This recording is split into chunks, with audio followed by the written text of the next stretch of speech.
যাচ্ছে, বিপরীত পাশ থেকেও গাড়ি আসতেছে, গাড়ি আসছে যাচ্ছে, কিন্তু হর্ন বাজানোর নামগন্ধ নেই। ভেরি রেয়ার, অত্যন্ত প্রয়োজনে সামান্য একটুখানি হর্ন বাজাচ্ছে।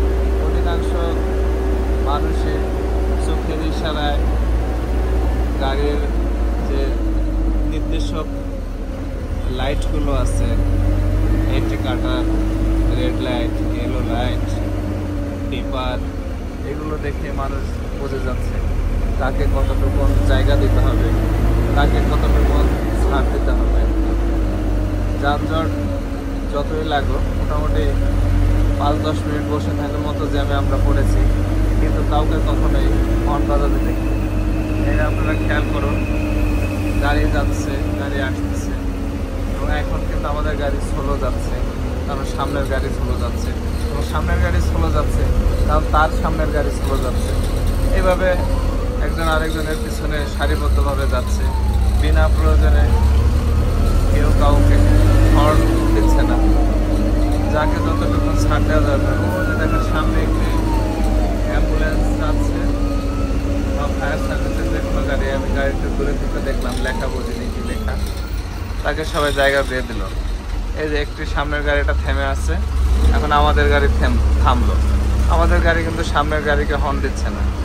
কারণ কি, এটা স্বাভাবিক বিষয় যে ওই গাড়ির সামনে নিশ্চয়ই কোনো অন্য গাড়ি আছে, এই জন্য সে যেতে পারতেছে না, এই জন্য কোনো হর্ন বাজাচ্ছে না। বিনা প্রয়োজনে কেউ হর্ন বাজাচ্ছে না। অসংখ্য bus, truck, vehicle, lorry, motorcycle, অসংখ্য বাইকাররা তাদের মোটর সাইকেল নিয়ে যাচ্ছে, কেউ বিন্দু পরিমাণ হর্ন বাজাচ্ছে না। তো এই ধরনের দৃশ্য শুধু নেপালে না, এটা পুরো আমি ভুটানেও দেখেছি, সৌভাগ্য হয়েছে।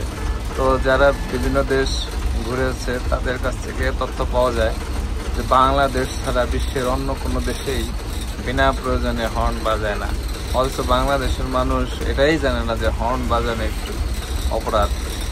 যাই হোক, এই যে আমরা হঠাৎ করে এখানে থেমে গেলাম, তার মানে বোঝা যাচ্ছে যে সামনে কোনো সিগন্যাল আছে বা যে কোনো প্রয়োজনে আমরা থেমেছি। নিউজ এখানে আসবে, যদি ব্যাক করতে হয় সে নিউজ আসবে, যদি সাইড কাটতে হয় সে নিউজ আসবে, বা এখানে দাঁড়ায় থাকার প্রয়োজন হলে সে নিউজ আসবে। অযথা হর্ন বাজানোর কোনো প্রয়োজন নেই।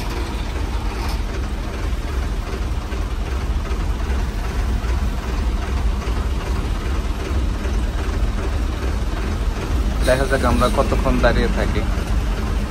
কেউ হর্ন বাজাইলে সে শব্দ আপনারা শুনতে পেতেন। এই পাশের একটি গাড়ি আগাইতে থাকতো, সে এগিয়ে যাচ্ছে, পাশের লাইন এগিয়ে যাচ্ছে, আমরা ডান পাশে আছি, বাম পাশের ট্রাক গেল, এখন ডান পাশে। বিপরীত পাশ দিয়ে দেখেন গাড়ি আসতেছে, কেউ কোনো হর্ন বাজাচ্ছে না।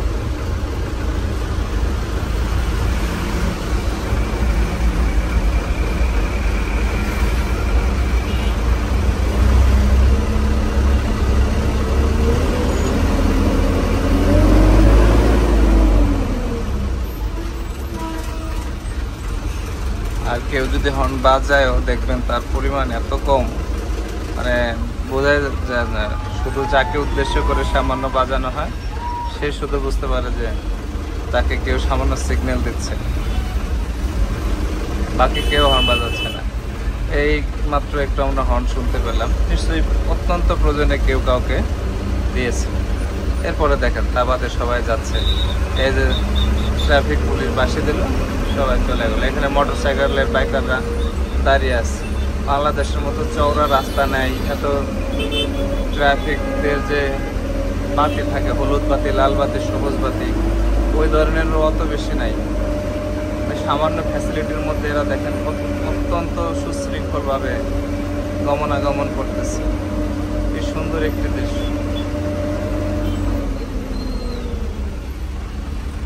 অথচ এই সময়টুকুন যদি আমাদের কোনো রাস্তায় আমরা থাকতাম তাহলে এতক্ষণ মাথা খারাপ হয়ে যেত হর্নের শব্দে। তো শেষবারের মতো বলে যাচ্ছি, মানে এই জায়গাটাতেই কেবলমাত্র যতটুকুন হর্ন শোনার কথা, সেই জায়গাটাতেই আমরা এত কম হর্ন শুনলাম, বা হর্ন নেই বললেই চলে। আর এই রাস্তা ছাড়া, এই জায়গা ছাড়া অন্য অন্য দিক মনে করেন হর্নের প্রশ্নই ওঠে না বাজানোর বিষয়ে, শব্দ শোনার বিষয়ে, এতটা সুশৃঙ্খলভাবে এরা যাচ্ছে। এইখানে হর্ন বাজানোর কথা এর জন্যই, দেখেন কোনো আইল্যান্ড নাই মাঝখানে, শুধু সাদা দাগ, মানুষ পারাপার হচ্ছে, দেখেন মানুষ চলে যাচ্ছে, গাড়ি আলটিমেটলি থেমে গেল, মানুষ চলে গেল, গাড়ি যাচ্ছে। আর এখানে মোটামুটি গাড়ির রাশ আছে, মোটামুটি সংখ্যা পর্যাপ্ত, তারপরেও এখানে হর্ন হচ্ছে না। এই জন্য এই জায়গাটাতে আমি ভিডিও নিলাম। আর অন্য রাস্তায় মনে করেন এর চেয়ে কম গাড়ি যেখানে আছে সেখানে এরা হর্ন বলে যে কোনো গাড়িতে একটা অপশন আছে, হর্নের যে বাটন আছে, এটা এরা ভুলে গেছে কিনা এরকম একটা বিষয় মনে জাগতে পারে। যাই হোক, সবাইকে ধন্যবাদ।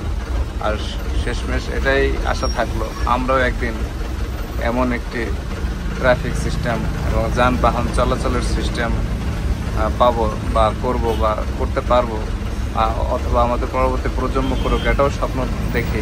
স্বপ্ন দেখতে তার বাধা নেই, যে অযথা শব্দ দূষণ না হোক, শব্দ দূষণ মুক্ত একটি দেশ আমরাও যেন বাইরের দেশের মতো পাই, এ প্রত্যাশায় সবাইকে ধন্যবাদ জানিয়ে শেষ করছি। এই ভিডিও এই পর্যন্তই। আল্লাহ হাফেজ।